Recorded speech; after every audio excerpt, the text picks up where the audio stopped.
So we have wedding cookies from Letha and Nathan Freeberg from yesterday. And if you want one, raise your hand because we got Casey handing them out and they're amazing. So we have communion, we have cookies, and we have bubbles. Okay, so even if you want these little bubbles, that will be splendid. Last thing, we've been talking a lot about our high school trip, November 19th through 21st. And we are right about 80 people signed up, but I want everyone to go. If you have an opportunity, yep, there goes the bubbles. If you have an opportunity to go, I want you to go. And I do not want money to be the issue. If you're like, I want to go, I want to experience the weekend, I want to go up to Anderson, Indiana, and have this amazing weekend with 1,000 high schoolers and stay in the most wonderful, beautiful, clean hotel called the Comfort Inn, then you can sign up. And so what I'm going to do is I'm going to pass this around. Actually, Jaden, because you are the best looking person with a AirPod in right now. You better not be listening to music through my sermon. I caught you sleeping. No, I'm joking. Okay, okay, doubling up. That's cool. If you are interested, you want to sign up for a high school trip, he's just going to pass that around. Just go row to row, send it around, and you can sign up. If you sign up on the paper, it doesn't mean you're guaranteeing that you can go, but it just tells me that you're interested. Some of you have already signed up, so don't worry about it, but I will be texting you, bothering you, harassing you, because guess what? I want you to be there. Okay, last week Sawyer did amazing, right? For those who are here.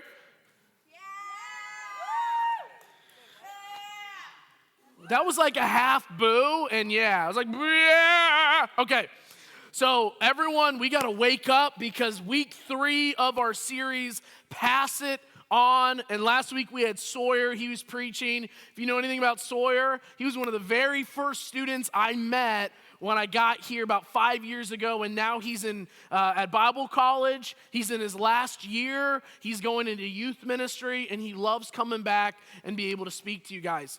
So if you remember last week's message, you remember some of the points from it, you'll know that this entire series is about sharing our faith, being bold with our faith, by our actions, by our lifestyle, with our friends, with the realm of influence we have. And so today's very interesting because I get to talk about something. I was laughing when I saw the topic because my family is actually here today. And today's topic is about being open and bold with your family. And so I need to make everyone, we did this before, I want everyone to turn around, look in that corner, see the world. See that world? Yeah, that's one of my sisters. Wave. Yep, there's one. And then the one who's a wizard yep, that's one of them too. One of those creatures. And then the one on the right, she has her newborn baby Hope. Everyone say, aw. Let's give her a better aw at the count of 3. 1, 2, 3. Okay? And then her very handsome and beautiful redheaded husband named Vincent Tiberius Harder. What is your middle name, actually? You're not telling me. Do you say your mom? Okay, we got some mom jokes in here that are sorry, Gary. I'm really sorry you had to experience that. And Tanya, I'm sorry about that as well. So we're going to have some fun this morning. We are talking about sharing our faith with our family. And so let me start off with this. Because you guys are a generation that actually is very different than even how I was raised. You're very, very different. Communication is different with this group. You know, think about it. If you want to talk to someone, you just have to say, hey, Siri, call my friend, or you Snapchat them, or you text them. Has anyone here ever wrote a letter to someone and actually said, dearest love? No, okay, look, people are like, wait, I think I sent a letter once. Okay, so who here has actually communicated with someone through mail and they communicated back to you and back and forth instead of texting or FaceTiming or whatever? Yes? Okay, so was it something called a pen pal? Have you guys ever heard of a pen pal? Yes, it's very odd. But the whole point is, we've had so many different ways to communicate, and that's what we know. Okay, everyone, listen up. We've had so many different ways to communicate, but it wasn't always that way. 10, 15 years ago, if you wanted to communicate with someone, you had something called a landline phone. Do you guys know what a landline phone is? Yes. Yeah, too old for me, okay? It's when you have to dial their number, their home number, and then you always have like the mom answer, and she's like, hello. And then you ask, hey, is Jeff there? And then, hey, Jeff, right? Or you go to their door and you knock on it. And that was pretty much the main way of getting a hold of someone. And so when I think about us and communicationally, how we work, we don't have wagons or telegraphs or carrier pigeons.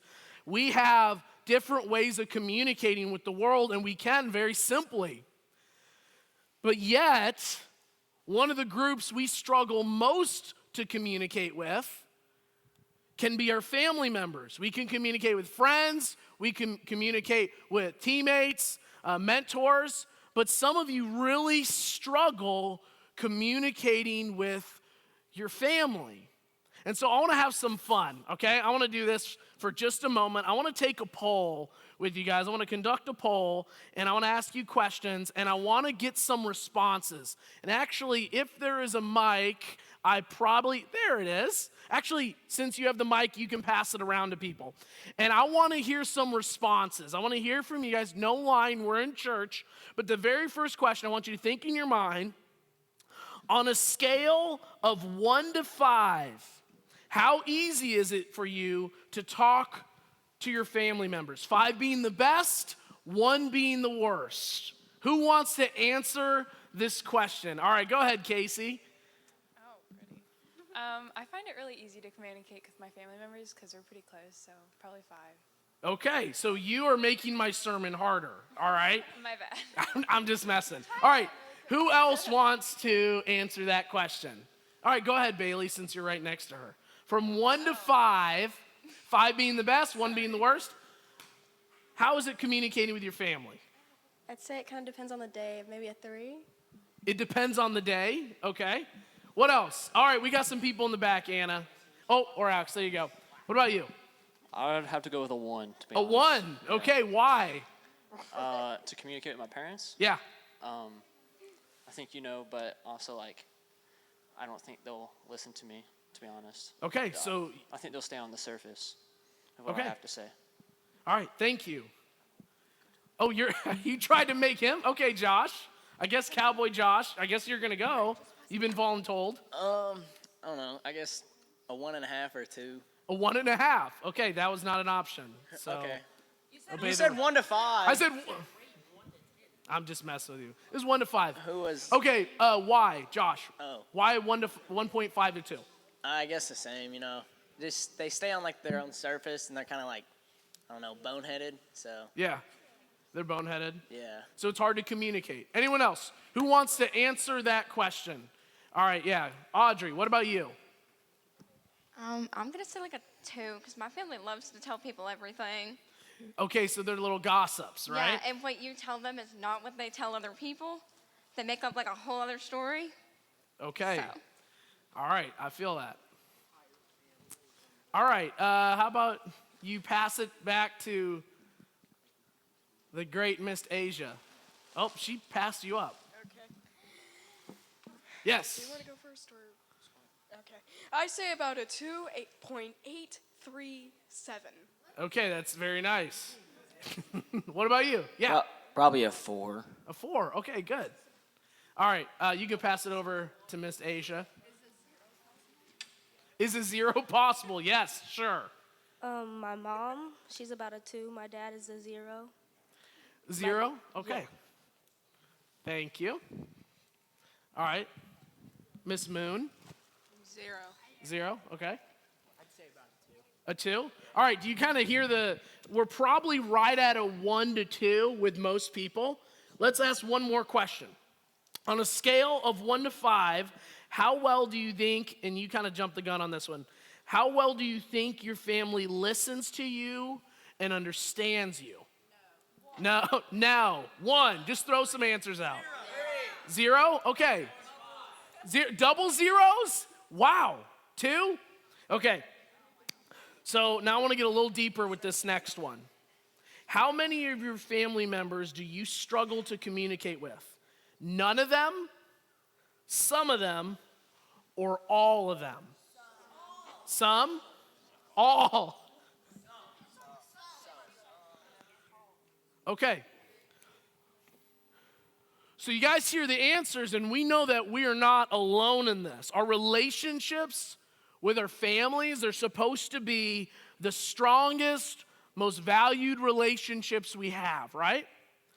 But most people in this room have communicated, other than Casey, your family's awesome, that it is a struggle at times for your family to understand you, for you to understand them. They get on your nerves. You don't feel heard.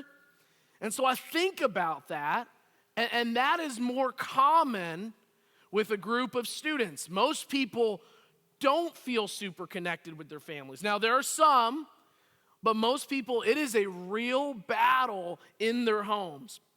Okay, I was so happy. My 3 sisters are here. I added this story this morning because they're spending the weekend with us. And so we were talking last night about my family. And you know, I'm the youngest, and I got my 3 older sisters, and we're about, 5 years difference in age.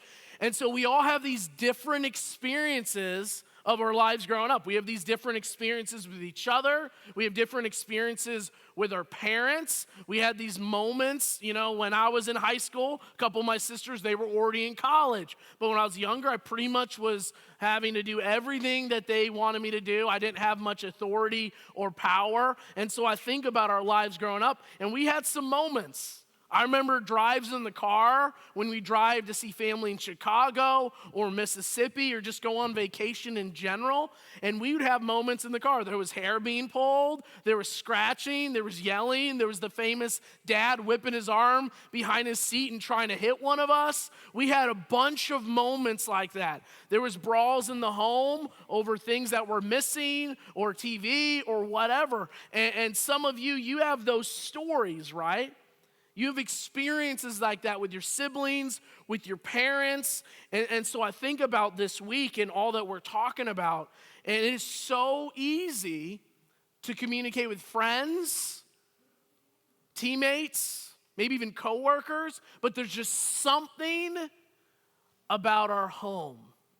There's just some type of challenge when we think about talking about Jesus in our home.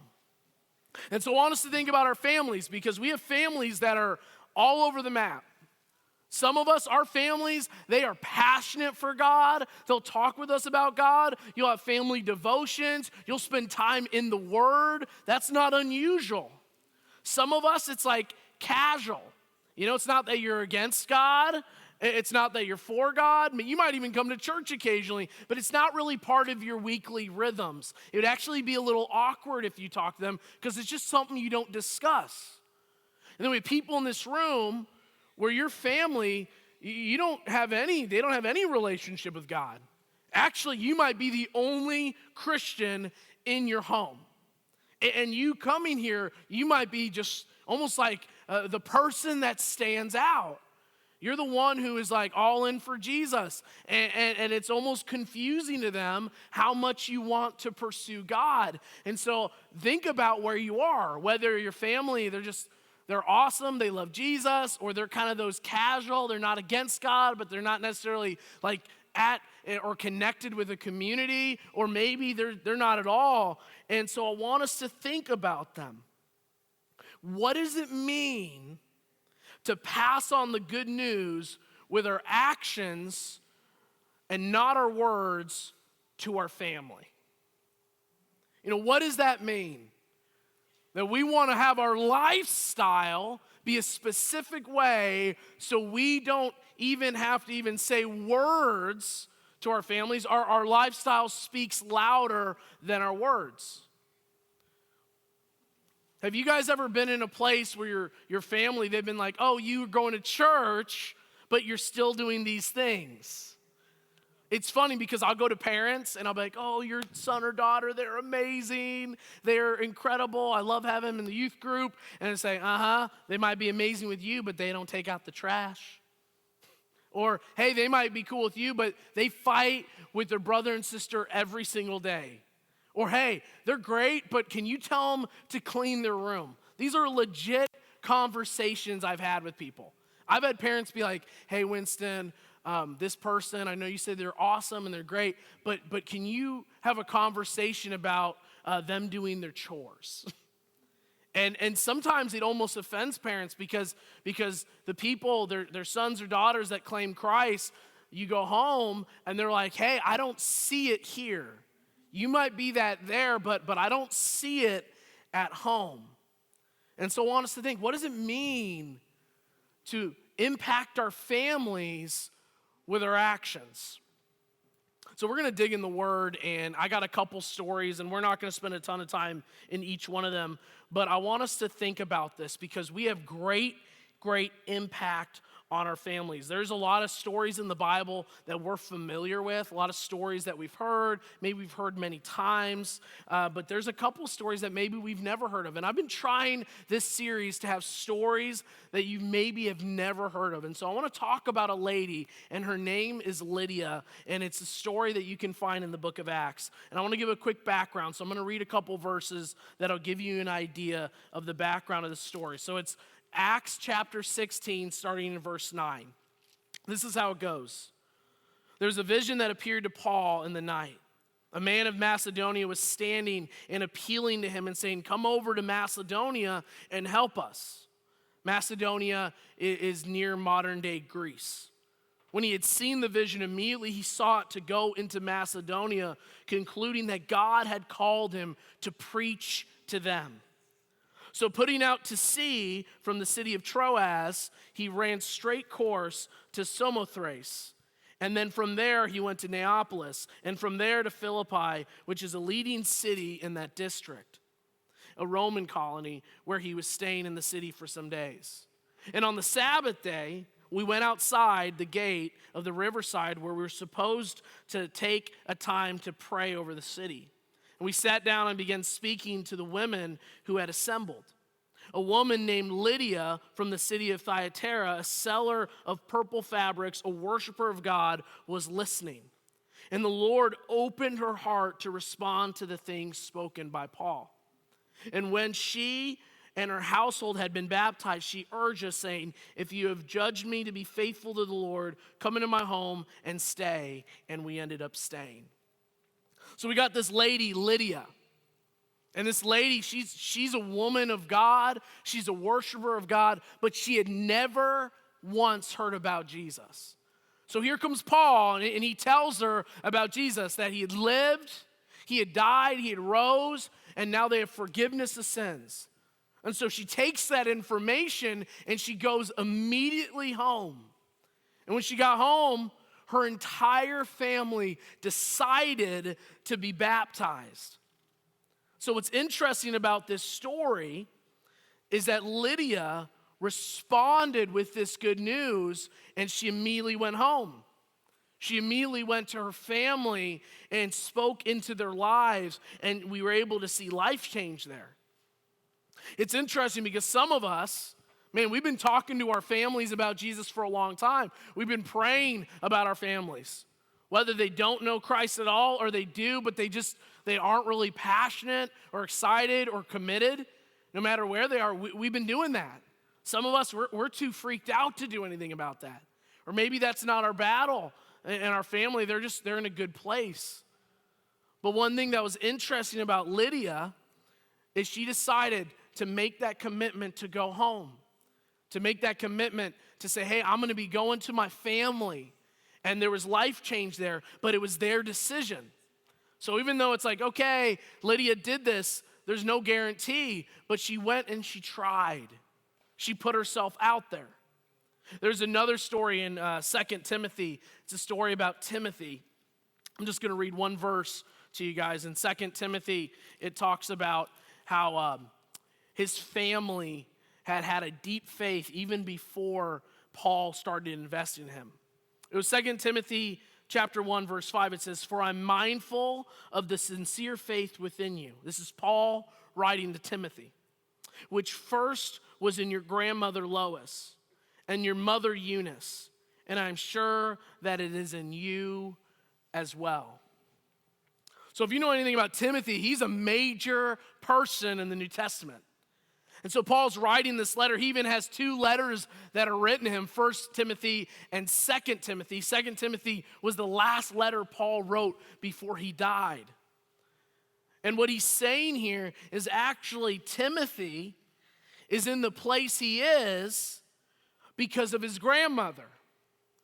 His grandmother had a relationship with God, and she discipled and poured into her daughter Eunice, and Eunice in return poured into her son Timothy. And we don't know where the dads are in this story, the grandpa, but we know that Lois made a commitment to her home, and then Eunice took that and took the same exact commitment and invested in her son.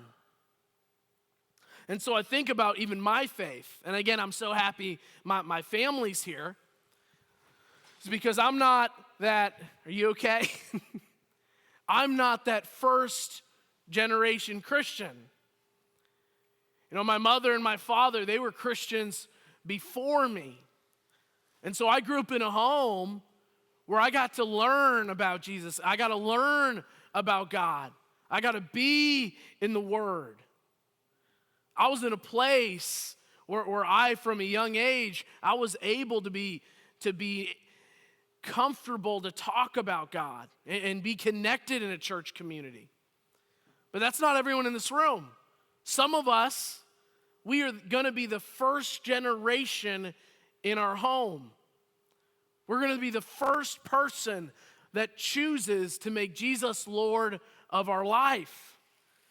Some of us, we are the anomaly in our home. Some of us, we are that person that drew a line in the sand.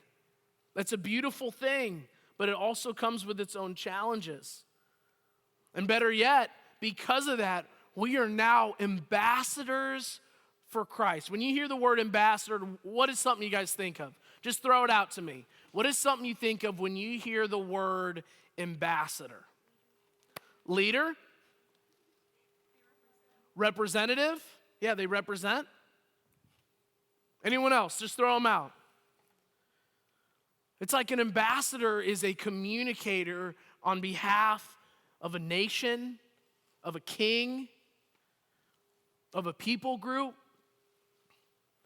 They stand in that gap representing something greater than themselves. So we see in the Word of God that we are all ambassadors. Listen to this in 2 Corinthians. This is what it says in chapter 5, verse 18. Now these, namely those in Christ, are reconciling the world to himself, not counting their trespasses against them.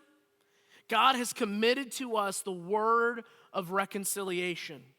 Therefore, we are ambassadors for Christ, as though God were making an appeal through us. We beg you on behalf of Christ, be reconciled to God. Reconciled or reconciliation is a drawing back.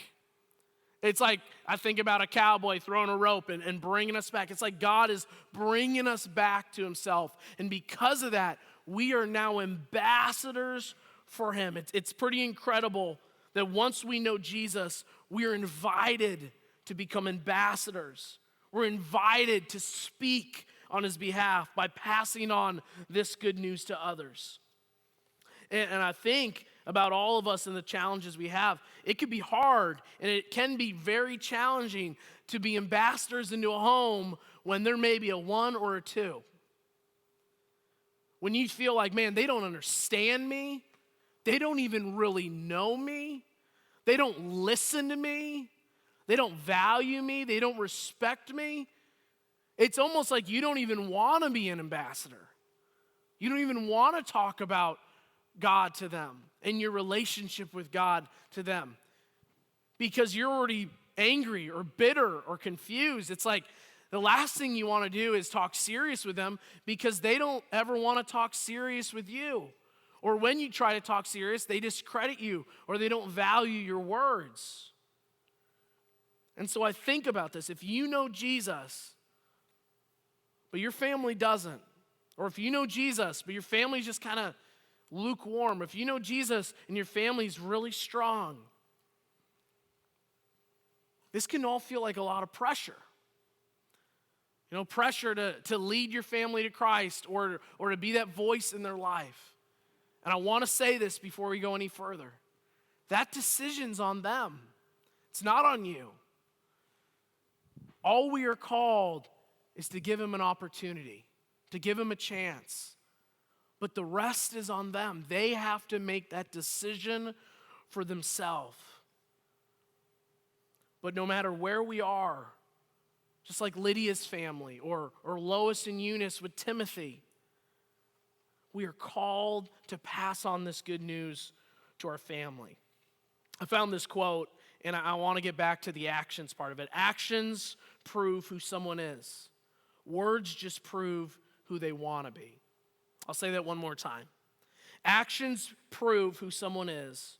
Words just prove who they want to be. So I think about family. It's already an uphill battle because you're their son or you're their daughter or their sister or their brother, their grandchild. What's going to speak loudest in your home are your actions. What's going to speak loudest to that family member is your actions. Maybe it's doing chores without complaining. I'm at a place as a father where I'm starting to experience the power of complaining. It is a battle when your kids complain to do the dishes or to clean up their mess. It's very tiring to repeat time after time, hey, go do this. Maybe it's sharing what God is teaching you. You know, you just kind of talk about some things that are happening in your life. Maybe you get to serve them through actions just by asking them questions, getting to know them, getting to know what's going on in their life. Maybe it's by being kind, even when it's hard, or apologizing, or going to them and saying, hey, how can I pray for you? What is something I can be praying for you this week? Again, actions prove who someone is. You have an opportunity to serve them in a different way. So what are some reasons why we should serve our families? 3 reasons. 1, Jesus served others. Jesus, the Savior of the world, repeatedly humbled himself to show us that to be the greatest of all is to be a servant of all. Jesus served others. 2, serving keeps us humble. When we take time to think about the people around us instead of ourselves, it changes how we think and it changes our heart. And finally, you have something to give. One thing that I've often realized in student ministry is so many people don't believe that they have gifts. They don't believe they have anything to offer. They think, what could I do to help my family? What could I do to help the world? Every single person in this room has a gift, has something that God has given you or developed in you. You have something to offer. You have something to offer in so many ways. And even though our families can be hard to minister to, don't be discouraged, because I believe that God can do the impossible. He can do things in one word or one sentence that could take years to do in our own abilities. You know, I think of a story with a student. He was having some issues with his family. And his family, I would say they were probably more in the category where they weren't against church, they weren't against God. They had a sense of believing, but they just were not interested. They were indifferent. You know, they really didn't want to be part of a church. And occasionally they would come on a Christmas or an Easter, or if their son or daughter was doing something. And so I remember this student, he really wanted to impact his home. And here's a guy, he was essentially the first Christian in his home. And he ended up deciding, you know, I'm going to stop talking and I'm going to start doing. I'm going to start investing in them in a way like they weren't my parents. And so he did start praying for them. He started to ask them questions. Hey, how can I be praying for you? Then he started looking at everything that he did as the son, and he started thinking of ways that he could help out. He started thinking of ways that he could serve, whether doing the dishes when he wasn't asked, or cleaning the living room, or doing laundry. And his family, they started to get very confused. Actually, they got to a point, they're like, what has happened to our son? And in the midst of that, it wasn't that he every day was like, hey, you need to be in church. Hey, you need to be a Christian. Hey, you need to be passionate. He started sharing the gospel through his actions. And it started to change how his parents looked at him. It started to change how they even looked at God. And started to change how they looked at the church community. And it got to a point when I was able to have a conversation with them. And they were like, hey, what has happened with our son? Before, he was this. He would fight, he would complain.